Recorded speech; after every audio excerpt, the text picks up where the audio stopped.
Welcome to Strip Cover Lit, where we squeeze the bigger picture of literature. I'm Adrian Ford, and we're here for the 32nd in a 34-ish part series here on the channel. Probably 35-part series, I think, maybe. We're going to have a review at the end of all of this, and when there is a movie to be reviewed, as apparently this has been optioned for a movie, I will have a review for that on my personal channel, a link to which can be found in the description below. And by the by, I had a video essay drop on that channel today as well. So if you were into that sort of thing, maybe consider going over there and subscribing to that channel as well. I only have a couple real talking points from this chapter.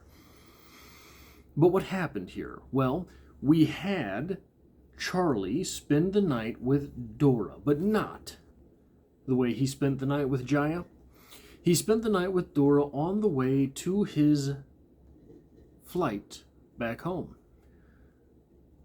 Flight killer, get it? I thought it was pretty cute. But anyway, he stayed with Dora on his way back home. He gets back home and has to break out of the shed. And he does. Then he goes home, sees his dad. It's the final chapter. I don't know why that had to be a chapter on its own. Sort of a weird thing. I guess thematically you wanted to keep it separate or something. For whatever reason, it is its own chapter, so we have it to speak about. And there's two things that really stand out here to me. One is going to be something I'm going to nitpick on yet again here, but the second thing in the chapter, which was the first thing that I'll talk about, I forgot about Andy Chen. When Charlie gets home, Dad breaks down crying and says everyone thought you were dead. So if that's true, Andy Chen, he's a real one. Why do I say that? Well, he certainly would have been interrogated by the police, the FBI, all sorts of people. Where was the last time you saw Charlie? What was the last interaction you had? And he would have said, oh, I had to lock the shed. Charlie wanted me to lock the shed. And that would have started an investigation, because here we are 4 months after Charlie disappeared, and the lock is still on the shed. So Andy Chen, bros before authorities, I guess. So there is that to speak about. The second thing I want to speak about, I had mentioned when the phrase first popped up, I had mentioned that I liked the phrase cowards leave gifts, men help, something like that. I can't remember exactly what it was now. But you know the phrase that I'm talking about. It popped up several times in this story. Well, the reason that I'm starting to take umbrage with that expression pops up in this very chapter. Here we have Dora at home using a sewing machine that Bowditch had brought to her.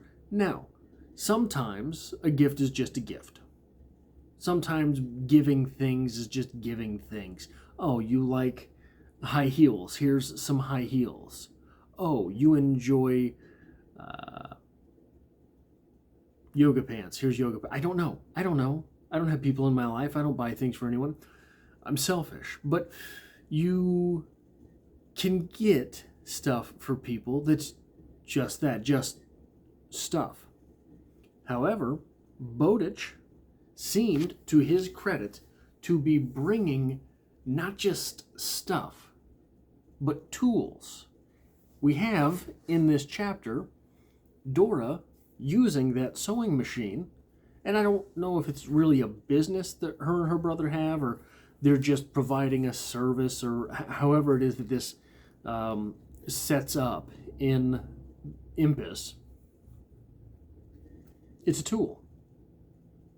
Bowditch brought a series of tools to Impus that helped people live their own lives, helped people expand their own lives, helped people make things easier inside their own lives, made them more productive in their own lives. So there's, interestingly, one quick little, I guess, science nugget here. We get this idea when we very first come down the staircase to go to Impus of the giant cockroaches, right? We don't have giant spiders anymore in this world. There used to be, did you know that? Used to be massive spiders.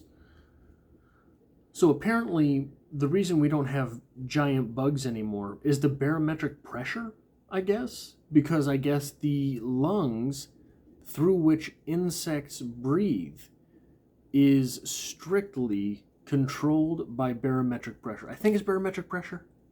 Not 100% sure on the terms here. Been a long time. Just thought of it when I was reading this chapter.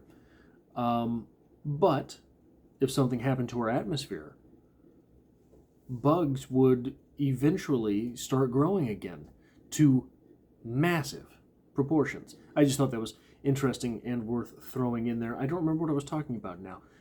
Gifts, tools, right. One of the definitions of human, depending on where you look, what's a human, right? What does it mean to be us? One of the definitions that people sort of give about what it means to be human is the tools that we use. And in fact, in human evolution, the emergence of tools is one of those defining hallmarks between, oh, well, this wasn't Australopithecine. This was a later human. That is 100% correct. You don't have to check that. But there's defining lines based on, well, this settlement shows no use of tools. This settlement shows hand axes. This settlement shows hand axes and XYZ. So that is one of the ways that they will differentiate between finding sites on different dots on the spectrum of evolution. It's just an interesting thing, I think. How do we feel about this chapter? Other than the fact that, my personal opinion, it could have been appended to the last chapter. Okay, but it wasn't. Okay, fine.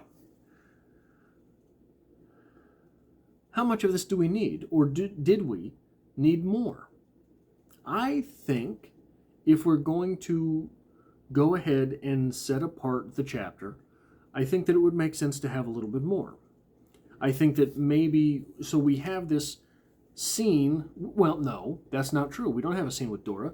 We have sort of a setting with Dora. We have Dora doing things. We have Charlie telling us that he slept on the same pillow that he did before. But we don't really have a scene with Dora. Pardon me. They ate stew, so there's that. But there's no scene there. It would have been nice to have a scene there. The scene with Dad, awfully short. You know, okay, maybe it didn't need to be long. Maybe there are plans for this sequel, this trilogy probably. Maybe there are plans for future books on expanding what happened when Charlie got home. Learning that Andy Chin is not a snitch. Bros before authorities. Bros before bureaus. How's that? Bros before bureaus. I like that. That's pretty good. So I think that these two scenes, there's two scenes here. There's basically Charlie going home and Charlie being home. Basically the only two scenes. There's other settings, but you know, what are we really doing with that? So, interesting that these were the scenes that were so so abridged, I think maybe should be the term I use here, because we didn't really get any of the mushy stuff. We could have had the mushy stuff. Maybe Dad doesn't recognize Charlie at first. Maybe we go a little bit further into that. I don't know. How did you feel about it? I don't know how to feel about it. I'm not sure how meaty this was. For being the end of a book with 450, 500, 600 pages. For being the end of a book with about 600 pages, yeah, it just sort of felt thrown at the end. So that is all I have, I think, for this video. I will be back tomorrow with the... What are we doing here? What is it? Is it epilogue? Is that what we've got? We've got acknowledgments. I'm not doing the acknowledgments. Where are we at? What do they call it?